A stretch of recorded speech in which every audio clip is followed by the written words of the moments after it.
Samuel ഇടപെട്ട ഒരു consignment പോലും ഷിപ്പ് ചെയ്യരുതെന്ന് ജോർജ് സാർ കസ്റ്റംസിൽ ഇൻഫോം ചെയ്തിട്ടുണ്ട്. ജോർജ് സാറിന് എല്ലാ ഡിപ്പാർട്ട്മെന്റുകളിലും നല്ല ബന്ധങ്ങളുണ്ട്.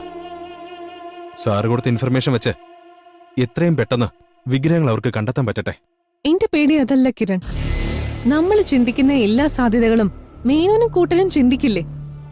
ഇത്രയും നാള് സാമുവൽ എല്ലാവരുടെയും നോട്ടപ്പുള്ളിയായിട്ടും അയാള് പിടിക്കപ്പെടാതിരിക്കണമെങ്കിൽ അയാൾക്ക് സാധനങ്ങൾ കടത്താൻ അയാളുടേതായിട്ടുള്ള രീതികളും വഴികളും ഉണ്ടാവും. അതിനുള്ള സാധ്യതയുണ്ട്. അങ്ങനെയാണെങ്കിൽ സാമുവൽ ഇടപെട്ട കൺസൈൻമെന്റ് ചെക്ക് ചെയ്യാനുള്ള ഓർഡർ കൊണ്ട് പ്രയോജനമൊന്നും ഉണ്ടാവില്ല. പിന്നെന്ത് ചെയ്യും? മറ്റെന്തെങ്കിലും വഴി കണ്ടുപിടിച്ചേ പറ്റൂ.